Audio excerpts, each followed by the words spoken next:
સુરતમાં ફરી મેઘરાજાએ ધમાકેદાર બેટિંગ કરી 5 દિવસથી વરસી રહેલા વરસાદથી અનેક વિસ્તારો જળબંબાકાર થયા। નવરાત્રીના એક દિવસ જ બાકી છે, પરંતુ મેઘરાજા ખેમૈયા કરવાનું નામ નથી લઈ રહ્યા।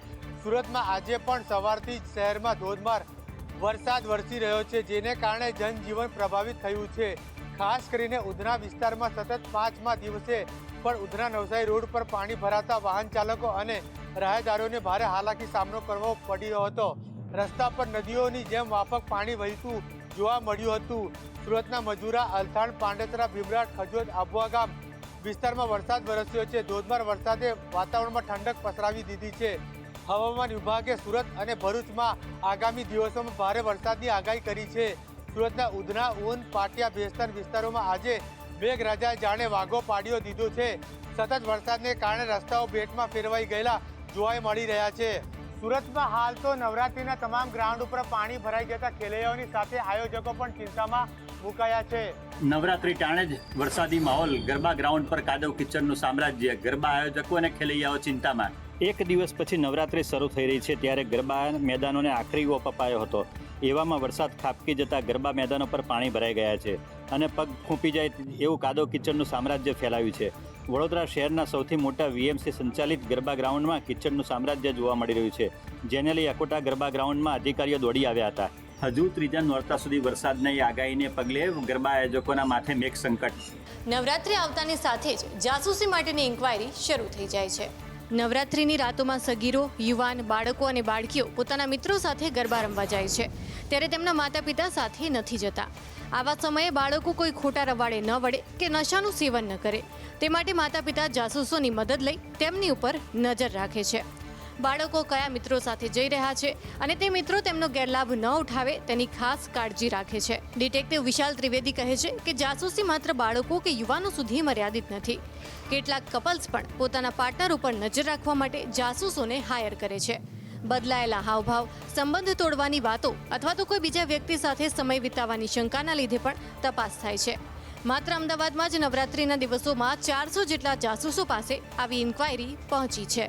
મુખ્યત્વે માતા પિતા એ બાળકો ખરાબ સંગતમાં ન પડે તે માટે જાસૂસો રાખે છે। અમદાવાદ સહિત રાજ્યના તમામ શહેરોમાં નવરાત્રીમાં ખેલૈયાઓ મોડી રાત સુધી ગરબા રમી શકશે। ગૃહ રાજ્યમંત્રી હર્ષ સંઘવીએ કરી જાહેરાત। નવરાત્રીને લઈને ગૃહ રાજ્યમંત્રી હર્ષ સંઘવીએ મહત્વપૂર્ણ નિવેદન આપ્યું છે। તેમણે જણાવ્યું છે કે આ વખતે ખેલૈયાઓ મોડી રાત સુધી ગરબા રમી શકશે અને પોલીસ દ્વારા પૂરતી સુરક્ષા વ્યવસ્થા કરવામાં આવી છે। નાના વેપારીઓને પણ નવરાત્રીના કાર્યક્રમમાંથી લાભ મળશે। સંઘવીએ જણાવ્યું છે કે આ વર્ષની નવરાત્રી ખાસ રહેશે, જેમાં મા અંબાની ભક્તિ સાથે ઓપરેશન સિંદૂરની શક્તિનો સંયોજન જોવા મળશે। આયોજકોને ચેતવણી આપતા સંઘવીએ સ્પષ્ટ પણ કર્યું છે કે વ્યવસ્થામાં કોઈ ઢીલ ચલાવી લેવામાં નહીં આવે। કોમર્શિયલ ગરબાની સંપૂર્ણ જવાબદારી આયોજકોની રહેશે। ભક્તિમાં કોઈ પ્રકારની ખલેલ સહન કરવામાં નહીં આવે। તેમણે ખાસ જણાવ્યું છે કે માતા બહેનોને કોઈ તકલીફ પડે તો તેઓ 112 પર કોલ કરે, પોલીસ તાત્કાલિક પહોંચી જશે। ગૃહ રાજ્યમંત્રી હર્ષ સંઘવીએ ખાતરી આપી છે કે લોકો સુરક્ષિત અને આનંદમય વાતાવરણમાં નવરાત્રીની ઉજવણી કરી શકશે। પોલીસે સંપૂર્ણ તૈયારીથી સજ્જ છે। નવરાત્રીમાં મહિલાઓને વધુ સુરક્ષિત કરવાના ઉદ્દેશથી 733 મહિલા સી ટીમે ગરબે રમનાર મહિલાઓને તાલીમ આપી છે। નવરાત્રી દરમિયાન રાજ્યમાં એક પણ મહિલા સાથે અનિચ્છનીય બનાવ ન બને તે માટે સરકાર અને પોલીસ તંત્ર સક્રિય બન્યું છે। રાજ્યની 733 સી ટીમ દ્વારા ખાસ તૈયારી કરવામાં આવી છે, જેમાં મહિલાઓને ગરબા રમતી વખતે સાવચેત રહેવા માટે તાલીમ આપવામાં આવી છે। સીઆઈડી ક્રાઇમ વુમન સેલના એડીજીપી અજય ચૌધરીએ જણાવ્યું હતું કે સી ટીમ તમામ ગરબા ક્લાસીસમાં જઈને મહિલાઓને સ્વરક્ષણના પાઠ ભણાવ્યા છે। મહિલા અને યુવતીઓને સેલ્ફ ડિફેન્સની ખાસ ટ્રેનિંગ આપવામાં આવી છે, જેથી તેઓ પોતાની સુરક્ષા જાતે કરી શકે। આ માટે 3150 અધિકારી અને કર્મચારીઓએ ગરબા ક્લાસીસની મુલાકાત લીધી હતી। જાહેર સ્થળો ઉપર સઘન પેટ્રોલિંગ કરવામાં આવશે, જેથી કોઈ ગડબડ ન સર્જાય। પાર્ટી પ્લોટમાં મહિલાઓની પજવણી કરતા રોમિયોને ઝડપી પાડવા માટે સી ટીમના સભ્યો પરંપરાગત વેશભૂષામાં પાર્ટી પ્લોટમાં તૈનાત। ગુજરાતના સૌથી મોટા એવા યુનાઇટેડ વેના ગરબામાં તોડફોડ થઈ છે। ખેલૈયાઓએ ઓનલાઈન બુકિંગ કરાવ્યા બાદ પાસ લેવા માટે રૂબરૂ બોલાવતા અફડાતફડી મચી હતી। વડોદરાના પ્રખ્યાત યુનાઇટેડ વે ગરબાના પાસ વિતરણ સમયે અફડાતફડી મચતા કાચ તૂટ્યા હતા। આયોજકોએ ઓનલાઈન બુકિંગ મેળવ્યા બાદ પાસ લેવા માટે ખેલૈયાઓને રૂબરૂ બોલાવતા અવ્યવસ્થા સર્જાઈ હતી। ધક્કામુક્કી થતાં કાચ તૂટ્યા હતા, જેમાં કેટલાક લોકોને ઈજા થતાં 108 દ્વારા સારવાર માટે ખસેડાયા છે. સ્થિતિ બગડતા પોલીસને પણ બોલાવવાની ફરજ પડી હતી. સાથે જ આયોજકોના અણઘડ વહીવટને લઈને ખેલૈયાઓમાં રોજ જોવા મળી રહ્યો છે. યુનાઇટેડ વે ગરબાનું આયોજન કલાપી વિસ્તારમાં આવેલ MM પટેલ ફાર્મમાં યોજવામાં આવે છે, જેમાં 36,000 ખેલૈયાઓએ રજીસ્ટ્રેશન કરાવ્યું છે. રાજ્ય કૃષિ યુનિવર્સિટીની પરીક્ષા દરમિયાન અમદાવાદની લિટલ બર્ડ સ્કૂલમાં હોબાળો થયો. રાજ્ય કૃષિ યુનિવર્સિટીની પરીક્ષા દરમિયાન અમદાવાદની લિટલ બર્ડ સ્કૂલ ખાતે ભારે હોબાળો સર્જાયો હતો. ઈસનપુરમાં યોજાયેલી જુનિયર ક્લાર્ક 3ની પરીક્ષામાં ઉમેદવારોને સમય શરૂ થયા બાદ પણ OMR શીટ મળી નહોતી. આ કારણે પરીક્ષાર્થીઓમાં ભારે અસંતોષ જોવા મળ્યો હતો. યોગ્ય બેઠક વ્યવસ્થા ન હોવાથી ઉમેદવારો પરેશાન થયા હતા. ઉમેદવારો પરીક્ષા આપવા માટે સમયસર પહોંચ્યા હોવા છતાં સુવિધાઓના અભાવને કારણે તેઓ રજડી પડ્યા. સ્કૂલ સંચાલન પર બેદરકારીનો આક્ષેપ કરવામાં આવ્યો છે.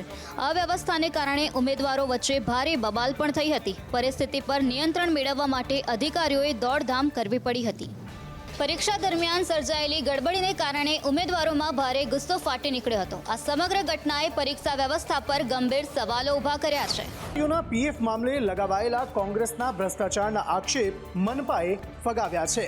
નડિયાદ મહાનગરપાલિકાએ કોંગ્રેસના આક્ષેપોને સ્પષ્ટપણે ફગાવ્યા છે. ડેપ્યુટી કમિશનર રુદ્રેશ કુડદે જણાવ્યું કે કર્મચારીઓના PF મુદ્દે લગાવાયેલા ભ્રષ્ટાચારના આક્ષેપો સંપૂર્ણપણે પાયાવિહોણા છે. કોન્ટ્રાક્ટરો દ્વારા કર્મચારીઓના PF સીધા તેમના ખાતામાં જમા કરાવવામાં આવે છે. કોન્ટ્રાક્ટરોને નગરપાલિકા દ્વારા મળતું બિલ ફક્ત ચેકથી ચૂકવવામાં આવે છે, જેથી કોઈ ગેરરીતિ શક્ય નથી. તેમણે વધુમાં જણાવ્યું કે આર્થિક સ્થિતિ નબળી હોવાથી પગાર ચૂકવવામાં વિલંબ થયો હતો. નગરપાલિકાના સમયસર પેમેન્ટ ન મળતા PF જમા કરાવવામાં પણ વિલંબ થયો હતો, પરંતુ કોન્ટ્રાક્ટરને પેમેન્ટ કરવામાં આવશે ત્યારબાદ PF જમા કરાવી દેવામાં આવશે. રુદ્રેશ હુડદે સ્પષ્ટ કર્યું કે આ સમગ્ર મામલામાં ભ્રષ્ટાચારનો કોઈ જ અવકાશ નથી. અમિત ખૂંટ આપઘાત કેસમાં જૂનાગઢ જેલમાંથી ગોંડલ પોલીસે અનિરુદ્ધસિંહનો કબજો લીધો. કોર્ટે 2 દિવસના રિમાન્ડ મંજૂર કર્યા. પૂર્વ ધારાસભ્ય પોપટ સોરઠિયા હત્યા કેસમાં સુપ્રીમ કોર્ટ દ્વારા સજા માફી રદ કરાયા બાદ અનિરુદ્ધસિંહ જાડેજાએ શુક્રવાર 19 સપ્ટેમ્બરના રોજ ગોંડલ કોર્ટમાં શરણાગતિ સ્વીકારી હતી. કોર્ટના આદેશ મુજબ તેમને જૂનાગઢ જેલમાં મોકલી દેવાયા હતા. આ દરમિયાન ગોંડલ તાલુકા પોલીસ મથકમાં નોંધાયેલ રીબડાના યુવાન અમિત ખૂંટના આપઘાત કેસમાં પણ અનિરુદ્ધસિંહ સામે કાર્યવાહી કરાઈ છે. ગોંડલ તાલુકા પોલીસે ટ્રાન્સફર વોરંટના આધારે જૂનાગઢ જેલમાંથી અનિરુદ્ધસિંહ જાડેજાનો કબજો મેળવ્યો હતો. શનિવારે રાત્રે તેમને ત્રીજા એડિશનલ સિનિયર સિવિલ જજ RS રાઠોડ સમક્ષ તેમના નિવાસસ્થાને રજૂ કરવામાં આવ્યા હતા. પોલીસે વધુ પૂછપરછ માટે રિમાન્ડની માંગણી કરતા 2 દિવસના રિમાન્ડ છે તે મંજૂર કરાયા છે. કોર્ટે 22 સપ્ટેમ્બર બપોરના 4 વાગ્યા સુધી એટલે કે 2 દિવસના રિમાન્ડ મંજૂર કર્યા છે. આ મામલે ગોંડલ પોલીસે વધુ કાર્યવાહી હાથ ધરી છે. જૂના રસ્તા પર ભૂરા પાણીની નદીઓ વહી, ડ્રેનેજ લાઇનમાંથી કેમિકલયુક્ત પાણી નીકળતા લોકોમાં રોષ જોવા મળ્યો. સુરતમાં કેમિકલ માફિયા બેફામ બન્યા છે. આ દ્રશ્યો ઉધના વિસ્તારના છે, જ્યાં ભૂરા રંગનું પાણી તળાવ ભરાયું હોય તેવી સ્થિતિ જોવા મળી. આ કલરફુલ લાગતું પાણીથી લોકો ત્રાહિમામ પોકારી ઉઠ્યા છે. ડ્રેનેજ લાઇનમાંથી કેમિકલયુક્ત પાણી રસ્તા પર સામ્રાજ્ય જોવા મળ્યું છે. ગંદા કેમિકલયુક્ત પાણીની વચ્ચે લોકો પસાર થવા માટે મજબૂર બન્યા છે. કંપનીઓ કેમિકલયુક્ત પાણીને ખાડી અને નદીમાં છોડી દે છે, જેના કારણે સ્થાનિક લોકો પરેશાન થાય છે. સુરત મનપા અને GPCBની ટીમો ઘોર નીંદરમાં જોવા મળી. અનેક રજૂઆત બાદ પણ સમસ્યાનું કોઈ નિવારણ ન આવતા લોકોમાં રોષ જોવા મળ્યો. ગીર સોમનાથ જિલ્લા શિક્ષણ સમિતિમાં મોટો ખુલાસો. જિલ્લા કોંગ્રેસ પ્રમુખ પૂજા વંશે મહિલા ચેરમેનના પુત્ર પર લગાવ્યા ગંભીર આરોપ. ગીર સોમનાથ જિલ્લામાં શિક્ષણ સમિતિના વહીવટમાં મોટી ગેરરીતિ સામે આવી છે. ઉનાના પૂર્વ ધારાસભ્ય પૂંજાભાઈ વંશે પ્રેસ કોન્ફરન્સમાં ચોંકાવનારો ખુલાસો કર્યો છે. આરોપ લગાવતા કહ્યું છે કે જિલ્લા શિક્ષણ સમિતિના મહિલા ચેરમેન અન્નાબેન દેવસીભાઈ ટાંકના પુત્ર પ્રકાશભાઈ ટાંક અનધિકૃત રીતે વહીવટ ચલાવી રહ્યા છે. તેઓ ચૂંટાયેલા પ્રતિનિધિ ન હોવા છતાં શિક્ષણ સમિતિના ચેરમેન તરીકે કાર્ય કરી રહ્યા છે. પન્નાબેન કરીને નિમણૂક થઈ છે જિલ્લા પંચાયતના શિક્ષણ સમિતિના ચેરમેન તરીકે. હવે આ પન્નાબેન જે છે એમની નિમણૂક થઈ છે. હવે પન્નાબેનની જગ્યાએ પુરુષ એટલે પ્રકાશભાઈ ટાંક કરીને છે એ જિલ્લા શિક્ષણ સમિતિના ચેરમેન તરીકે એ વહીવટ કરે છે. પોતાના સોશિયલ મીડિયાના ઓલા ઉપર પોસ્ટ મૂકે છે, જુદા જુદા કાર્યક્રમો કરે છે, જુદી જુદી પ્રાથમિક શાળામાં લોકાર્પણો કરે છે, ખાતમુહૂર્તો કરે છે,